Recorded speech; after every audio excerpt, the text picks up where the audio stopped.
मैं हूं कुसुम, आप देख रहे हैं राजस्थान धड़का न्यूज। इस वक्त की बड़ी खबर को मेहनत करनी पड़ेगी, ये कुछ अफवाहें भी चलाएंगे, सारी चीजें होगी। हमारे विपक्ष में जो है वो भी कुछ लोगों को डेयरी समितियां उनको दबाने का प्रयास करेंगे, तो भ्रमित नहीं होना है।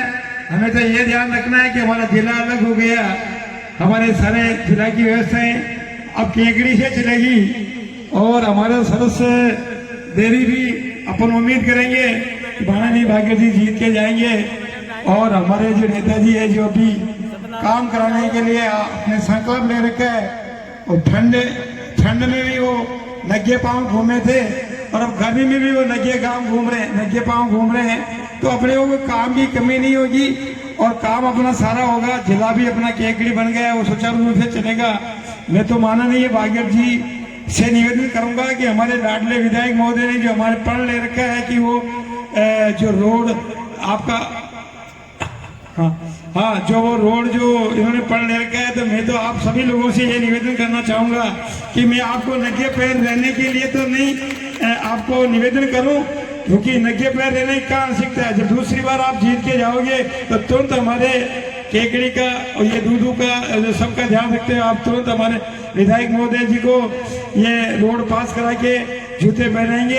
भारतीय जनता पार्टी आज इस केकड़ी में सांसद कार्यालय के उद्घाटन में पधारे रहे हमारे सांसद प्रतिनिधि भाई आदरणीय भागीरथी चौधरी, हमारे जिला देहात के अध्यक्ष श्रीमान भूतरा साहब, हमारे क्षेत्रीय विधायक श्रीमान शत्रुघ्न जी गौतम साहब, मसूदा विधायक श्रीराम कानावत साहब और सम्मानित मंच और केकड़ी क्षेत्र के सभी मंडल के अध्यक्ष, महामंत्री और सभी कार्यकर्ता भाइयों, आज इस जंग के बेला में अपन सबको एकजुट होकर वापस जैसे अपने भाई शत्रुघ्न जी गौतम को जिताया था, 1 लाख वोट दिलाए थे, अब अपने को इसी क्षेत्र से वापस भाई भागीरथी चौधरी साहब को कम से कम 2 लाख तो नहीं कह सकते अपन, मगर 1.5 लाख वोट दिला के भेजना है।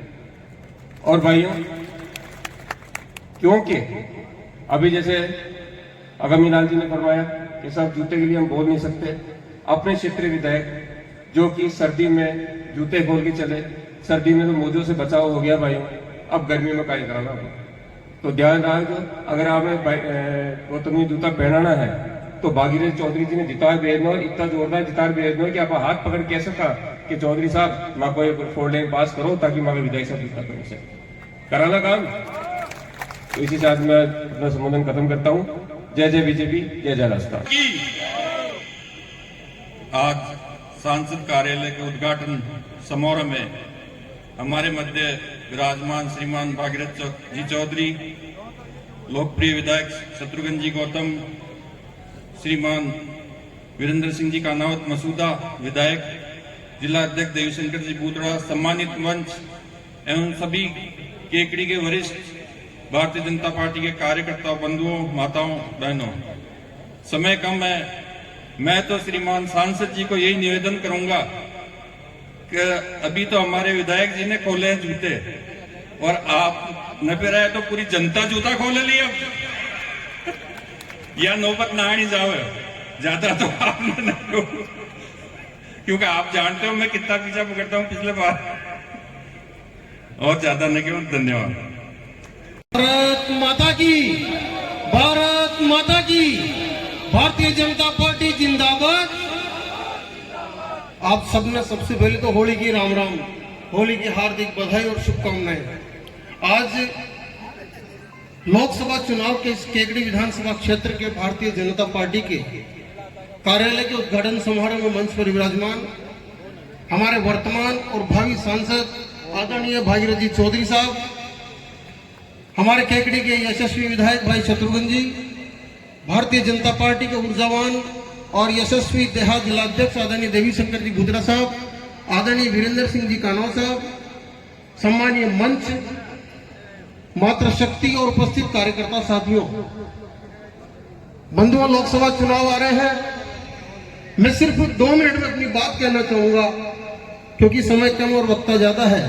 10 साल में मोदी जी ने क्या क्या काम किए ये आप सबसे छुपा हुआ नहीं है, और हमारे आगामी जो वक्त आएंगे वो और बताएंगे कि मोदी जी ने 10 साल में क्या किया है। लेकिन मित्रों, ये जो चुनाव है ये एक साधारण चुनाव नहीं है। ये ऐसा नहीं है कि भारतीय कोई भी केंद्र में सरकार बन जाएगी, भारत में शासन करेगी। मित्रों, ये चुनाव भारत की दशा और दिशा तय करने वाला चुनाव है। 10 साल में आपने देखा मोदी जी ने किस प्रकार से ऐतिहासिक काम किए हैं, और आगामी 5 साल में जो काम होंगे निश्चित रूप से 1000 साल तक हमारी पीढ़ियों का भविष्य सुरक्षित रहे। इस प्रकार के काम करने के लिए मोदी जी की सरकार का होना बहुत जरूरी है। ये आम चुनाव नहीं है, ये हमारे लिए चुनाव नहीं है, हमारे आने वाली पीढ़ियों के भविष्य को सुरक्षित करने का चुनाव है।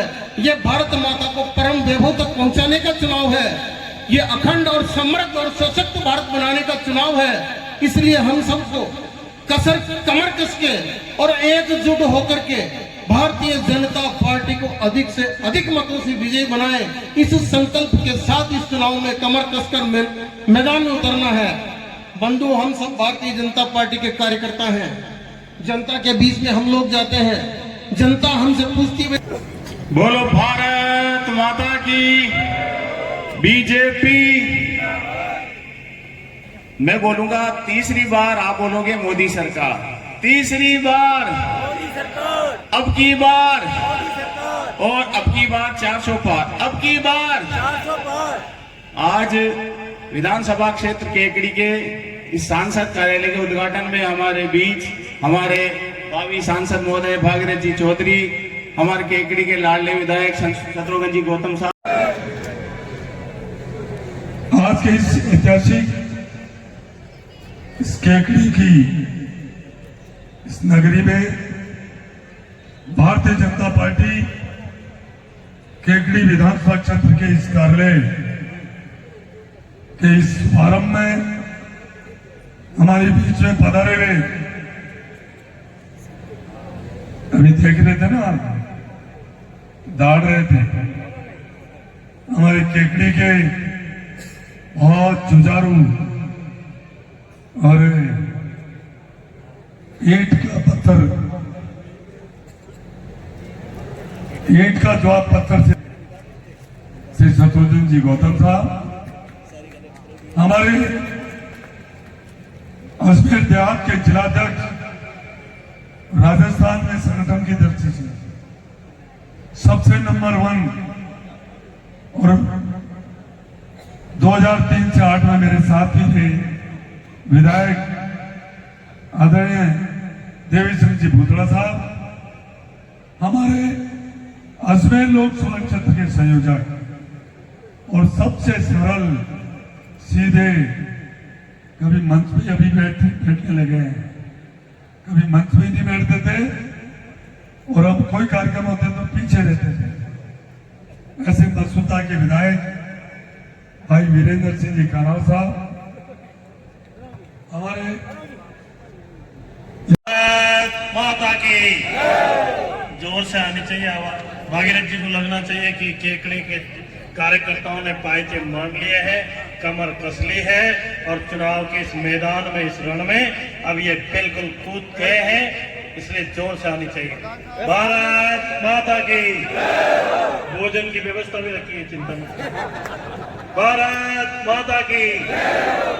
आज लोकसभा क्षेत्र के इस केकड़ी विधानसभा क्षेत्र के चुनाव कार्यालय के उद्घाटन समारोह में मंचासीन हमारे वर्तमान सांसद और भावी सांसद नरेंद्र मोदी जी के साथ कंधे से कंधा मिला के काम करने वाले, गांव गरीब की सुनने वाले, और किसान का बेटा जो छोटे से गांव में पैदा होकर अपनी प्रतिष्ठा बना के और राजनीति की, भारत की सबसे बड़ी पंचायत के एक बार सदस्य रहे और दूसरी बार भारतीय जनता पार्टी ने प्रत्याशी बनाया है, ये हमारे लिए सौभाग्य की बात है।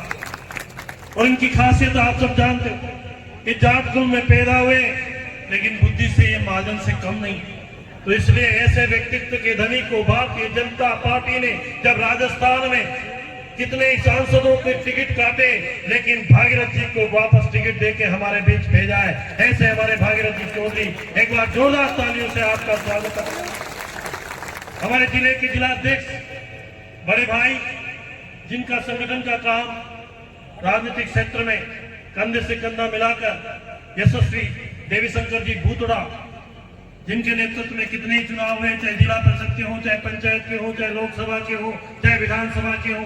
और आपको बताऊं कि राजस्थान के अंदर, पूरे राजस्थान में भारतीय जनता पार्टी का संगठन का काम यदि सबसे अच्छा और सबसे बेस्ट और श्रेष्ठ है तो अजमेर देहात का है।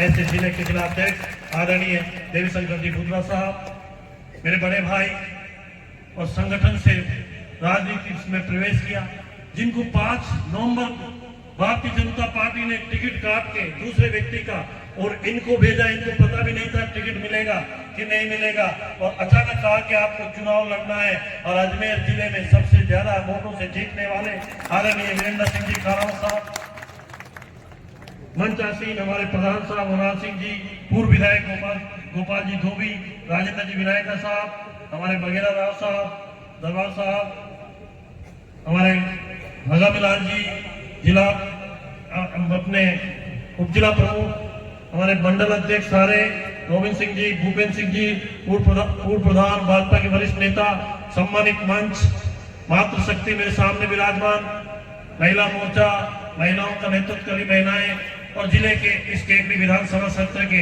आप वो लोग हो जिन्होंने मेरे जैसे छोटे से व्यक्ति को एक चट्टान के सामने दूसरी बार जीता के राजस्थान की विधानसभा क्षेत्र में विधानसभा में पहुंचाने वाले मेरे कार्यकर्ता बंधु, पत्रकार बंधु, सभी को मेरा सादर प्रणाम। मित्रों, बहुत सी बातें हुई, सभी वक्ताओं ने अपनी बातें कही। मैं सोच रहा हूं कहां से शुरू करूं, कहां खत्म करूं, लेकिन ऐसा चुनाव, ये चुनाव कोई टिकट का चुनाव नहीं है, ये चुनाव सामान्य चुनाव नहीं है। मैं आपको कहना चाहता हूं 15 अगस्त 1947 को देश आजाद हुआ। उस समय इस देश के अंदर, उसके पहले अंग्रेजों ने शासन किया, हमारी पीढ़ियों ने अंग्रेजों को भगाने के लिए प्राणों की आहुति दी, अंग्रेजों से संघर्ष करना पड़ा जब देश आजाद हुआ।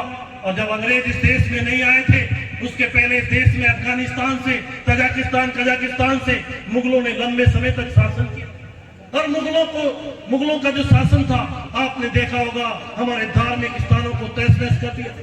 चाहे राम मंदिर हो, चाहे कितना भी आपका गुड़गांव का किसी क्षेत्र हो, गुड़गांव में उस समय के पूर्वजों ने मूर्ति को बचाने के लिए जमीन में मूर्ति गाड़नी पड़ी। जो अभी हम 2013 से 2018 के कार्यकाल में एक माली समाज का व्यक्ति जब मूर्ति मकान बनाना था तो वो मूर्ति निकली, और कितनी बड़ी जैन समाज की अच्छी मूर्ति आज के इस युग में तैयार नहीं हो सकती। तो उस समय हमारे पूर्वजों ने उन मुगलों से किस तरह से मुकाबला किया। अगर हमारे पूर्वज उस समय डर जाते और डिग जाते तो इनका नाम भागीरथ चौधरी नहीं होता, इनका नाम देवीशंकर भूतड़ा नहीं होता, इनका नाम वीरेंद्र सिंह खानावत नहीं होता। वो डरे नहीं, डिगे नहीं और मुकाबला किया। जब आज हमारा सनातन धर्म और हमारी संस्कृति इस देश के अंदर जीवित है, हमें गर्व है कि हम सनातन धर्म में, हमारी संस्कृति में हिंदू विचारधारा से आते हैं और राजनीति में काम करने वाले। कांग्रेस के लोग 67 सालों से ये कहते आए कि हम गरीबी हटाएंगे, गरीबी हटाएंगे, गरीबी हटाएंगे, कभी गरीब की गरीबी नहीं हटाई। गरीब की गरीबी हटाते 65 साल लगे। उनको लगा कि तुष्टीकरण की नीति, हम अगर कोई काम करेंगे तो अल्पसंख्यक समाज के लोग नाराज हो जाएंगे, सबको साधो, इन बहुसंख्यकों को, इस सनातन धर्म को नहीं साधना है। लेकिन मित्रों, जब देश आजाद हुआ 15 अगस्त 1947 को इस देश में सरकार बनी, सरदार वल्लभ भाई पटेल की प्रधानमंत्री बनने थे, लेकिन जिन परिस्थितियों से जवाब के चुनाव चिन्ह का मजाक उड़ाया। ये कहा कि दीपक है, दीपक में तेल नहीं, राज करना कोई खेल नहीं। लेकिन जब भी हमारी 2 सीटें आई और जनसंघ आगे चल के और एक बड़ा संगठन इस देश में बना और श्यामा प्रसाद मुखर्जी की हत्या हुई, उसके बाद पंडित दीनदयाल उपाध्याय जी ने जनसंघ को संभाला, पंडित जी की हत्या हुई और पंडित जी की हत्या के बाद सन 1980 को 6 अप्रैल 1980 को भारतीय जनता पार्टी की स्थापना हुई, जनसंघ का विलय हुआ। लेकिन वो विचारधारा का बीज इस तरह से बोया कि आज उसको चलते चलते 65 साल लगे। लेकिन 2014 में एक नरेंद्र मोदी नाम का व्यक्ति आया, कश्मीर से कन्याकुमारी तक, कामरूप से द्वारिका तक सनातन धर्म उठ के खड़ा हो गया और उन्होंने कहा कि चाय बनाने वाले का बेटा इस देश का प्रधानमंत्री बनेगा। लोगों ने कहा, कांग्रेस के नेताओं ने कहा कि चाय बनाने वाला भी कभी प्रधानमंत्री बन सकता है। मजाक करने लगी, लेकिन हिंदुस्तान के चारों कोनों में लोगों ने मन मस्तिष्क में सोच लिया और सनातन धर्म उठ के खड़ा हो गया और ये कहा कि इस भ्रष्टाचारी कांग्रेस को उखाड़ के फेंकना है। और अटल बिहारी वाजपेयी जी के वो शब्द याद आए कि कभी आप हम एक वोट से हारे हैं और कभी तुम्हारी ऐसी दुर्गति भारत की संसद में होगी कि तुम गिनने लायक नहीं रहोगे। और पूरे देश की जनता ने वो हाल कांग्रेस का 2014 के आम चुनाव में किया। और मेरे मित्रों, नरेंद्र मोदी जी प्रधानमंत्री बनने के बाद जिन्होंने लाल किले से कहा कि स्वच्छ भारत मिशन के अंदर घर घर में शौचालय बनेंगे, 20 करोड़ से ज्यादा महिलाओं की चिंता करते हुए शौचालय निर्माण करने का काम किया। वो सामान्य काम नहीं, वो सामान्य परिस्थिति नहीं थी कि क्या परिस्थिति थी, लेकिन उन्होंने छोटा सा काम था। आज किसान सम्मान निधि हो, चाहे बहुत सारी चीजें उन्होंने 2014 से 2019 के बीच में कही। 2019 में पूरे देश में नहीं, दुनिया में एक वातावरण था, लोगों ने कहा कि नहीं मोदी जी वापस नहीं आएंगे, लेकिन 282 के आंकड़े से अब कुशवाहा 300 पार करके और देश की जनता ने मोदी जी को वापस प्रमाण पत्र देके कहा कि मोदी जी आपने गांव गरीब का काम किया है, आपको वापस प्रधानमंत्री बनना है।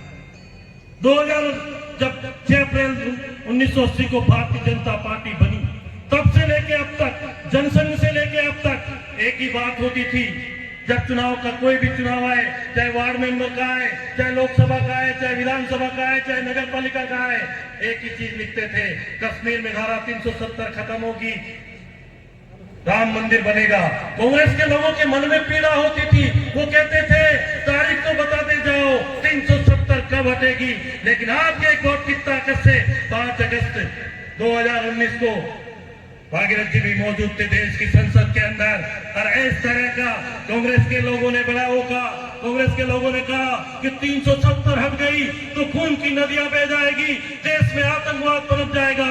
लेकिन आपके वोट की ताकत से जो कांग्रेस के लोगों ने कहा, तो नरेंद्र मोदी जी ने अमित शाह गृह मंत्री जी को भेजा और ये कहा कि तुम ऐतिहासिक बिल बता रहे हो, ऐतिहासिक धारा बताते हो, तो मैं भी आज ऐतिहासिक कानून लेके आया हूं और ये 370 और 35 इस देश में नहीं रहेगी। हुकार के फेंक दिया, ये आपके वोट की ताकत है और एक बकरी का बच्चा इस देश में नहीं मरा, ये नरेंद्र मोदी जी की ताकत है। मेरे मित्रों, इस देश के अंदर 500 सालों से लोग कहते थे, कांग्रेस के लोग कहते थे मंदिर नहीं बनना चाहिए, मंदिर कैसे बनेगा, कहां बनेगा, कब बनेगा। लेकिन आपके वोट की ताकत से जो सपना आपने सोचा था कि अयोध्या में श्री राम का मंदिर बने, 500 सालों से रामलला टेंट में रह रहे थे, तो वो राम का मंदिर भी आपके वोट की ताकत से बन के और 22 जनवरी को लोकार्पण हुआ, पूरी दुनिया ने देखा। और उस लोकार्पण समारोह के अंदर, उस लोकार्पण समारोह में कांग्रेस पार्टी के लोगों को भी कहा कि आपको इसमें शिरकत करनी है, आना है। उन्होंने कहा हम बहिष्कार करते हैं, हम इस रामलला के मंदिर में नहीं आएंगे। मेरे मित्रों, मैं आपको कहना चाहता हूं, जिन्होंने सनातन का बहिष्कार किया है, जब आएंगे चुनाव में तो हमको भी बहिष्कार करते हुए कहना है कि हमें जरूरत नहीं है, इस बहिष्कार को बहिष्कार करें। इतना नहीं, चुनाव सड़क का नहीं है, ये कोई भगवान का चुनाव नहीं है, ये कोई विकास का चुनाव नहीं है, ये चुनाव है महत्वपूर्ण। ये चुनाव इतिहास लिखा जाएगा कि नरेंद्र मोदी जी को वापस लाना है, नरेंद्र मोदी जी की हैट्रिक होनी चाहिए। ये चुनाव भागीरथ चौधरी नहीं लड़ रहे, ये चुनाव देवी शंकर भूतड़ा नहीं लड़ रहे, ये चुनाव शत्रुघ्न गौतम नहीं लड़ रहे, ये चुनाव नरेंद्र मोदी जी लड़ रहे हैं। पूरा देश लड़ रहा है, पूरे देश के 150 करोड़ लोग लड़ रहे हैं। तो मैं तो आपको यही कहूंगा मेरे मित्रों कि जो काम नरेंद्र मोदी जी ने किए, जो विकास की गति नरेंद्र मोदी जी के नेतृत्व में पूरी दुनिया लोहा मानती है, पूरा हिंदुस्तान लोहा मानता है। इसलिए नहीं मानता है कि कोई काम नहीं किए हुए, इसलिए मानता है कि चुनाव के पहले ही लोग ये कहने लगते हैं कि 400 आएगी या 450 आएगी। ये एक वातावरण हुआ है तो नरेंद्र मोदी जी के काम की वजह से हुआ। मेरे मित्रों, तो आपको मैं तो ये जो सब लोग कह रहे हैं, अब आप सोच लो कि मोदी जी ने जो काम किए, आज सड़कों के निर्माण की बात करते हैं, दिल्ली से मुंबई, दौसा से दिल्ली के लिए जाते हैं तो भागीरथ जी भाई साहब 1.5 घंटे में गुड़गांव पहुंच जाते हैं। जयपुर से दौसा को और जोड़ रहे हैं कि जयपुर से दिल्ली 2 घंटे के अंदर। किसकी देन है? नरेंद्र मोदी जी की देन है। कभी सोचा था कांग्रेस के लोग? ये कांग्रेस के लोग कहते हैं कि सांसद जी आए नहीं। अरे तुम्हें पता नहीं है, ये दिल्ली से अजमेर वंदे भारत एक्सप्रेस चलती है और वो वंदे भारत एक्सप्रेस पटरियों का काम चल रहा है। जब पूरा हो जाएगा तो 150 की स्पीड से ट्रेन दौड़ेगी 200 की स्पीड से और 3 घंटे में अजमेर से दिल्ली पहुंचा